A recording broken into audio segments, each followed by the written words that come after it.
বাংলাদেশে আক্রান্ত সংখ্যালঘুরা রিপাবলিকে শোনালেন ভয়ঙ্কর অভিজ্ঞতা। জমির ফসল কেড়ে নিচ্ছে দুষ্কৃতীরা, প্রতিবাদ করলে জোটে বেধড়ক মার। ভারতে এসে বললেন সন্দীপ কুমার গাইন। বাংলাদেশের সাতক্ষীরার বাসিন্দা সন্দীপ, চোখে মুখে আতঙ্কের ছাপ এখনো পর্যন্ত স্পষ্ট। কি বলছেন তিনি, কিভাবে আতঙ্কে তারা দিন কাটিয়েছেন, শুনুন। ন্যায় দেখানো শেষ হয়নি, তারপরে যেতে হচ্ছে, কারণ বাংলাদেশে তো অনেক গণ্ডগোল হচ্ছে। দেশে মা বোন বাচ্চা কাচ্চা আছে, হ্যাঁ, তাদের কি অবস্থা আছে, তারা মন তো ব্যস্ত ছিলাম। বর্ডার সিল হয়ে যাবে, সিল হয়ে গেলে যাওয়া আসাটা হবে না, হ্যাঁ, এই কারণে ঘুরতে চলে যাচ্ছে। আচ্ছা, দলীয় কন্দল, হ্যাঁ, বিভিন্ন দলের হুমকি, তারপরে আন্দোলন হচ্ছে।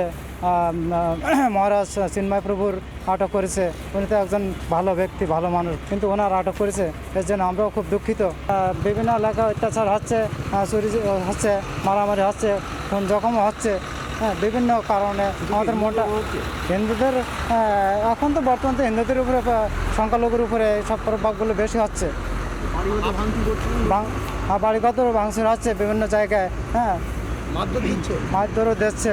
দেশে শান্তি ফিরে আসুক, দেশে শান্তি হোক, এইভাবে একটা শান্তিপূর্ণভাবে বসবাস করব, কিন্তু সেখানে তো অশান্তি, হ্যাঁ, সেখানে তো আমরা থাকবো কী করে?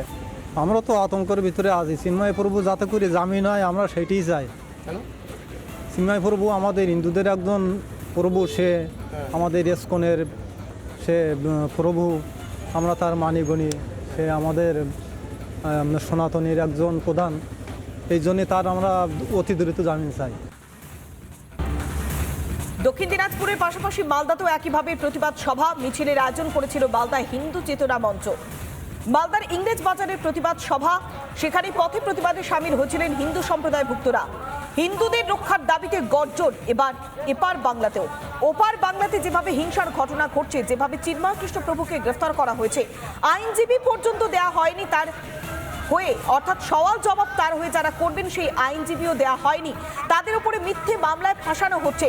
যে সমস্ত আইনজীবীরা তার হয়ে সওয়াল করবার জন্য এগিয়েছিলেন, প্রথম শুনানির পর আমরা দেখেছিলাম যে রিগান আচার্য, তার দপ্তরেও ভাঙচুর করা হয়েছিল। যেভাবে বাংলাদেশ জুড়ে অপ্রীতিকর ঘটনা ঘটছে, যেভাবে নৈরাজ্যের পরিস্থিতি তৈরি হচ্ছে, তাতে ওপার যখন জ্বলছে, তাই এপার এবার প্রতিবাদ চলছে। একসঙ্গে তিনটে জায়গার ছবি দেখাচ্ছি।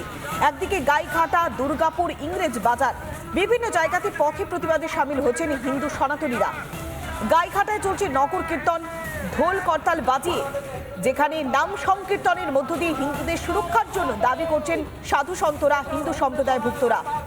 অন্যদিকে সনাতনীরা পথে নেমেছেন ইংরেজ বাজারে, দুর্গাপুরে, বিভিন্ন জায়গাতে তারা প্রতিবাদ করছেন, পথে প্রতিবাদে সামিল হচ্ছেন তারা।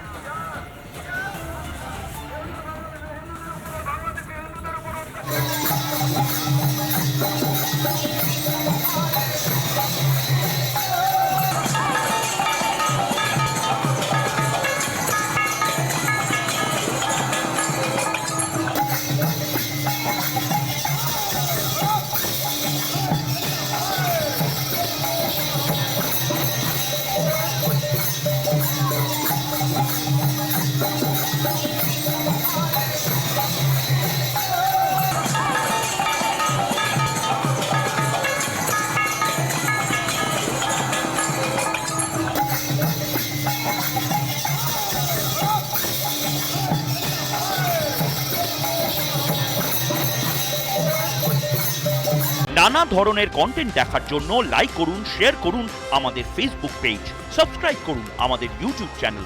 পাশাপাশি অন্যান্য ব্রেকিং নিউজের জন্য অবশ্যই চোখ রাখুন রিপাবলিক বাংলায়।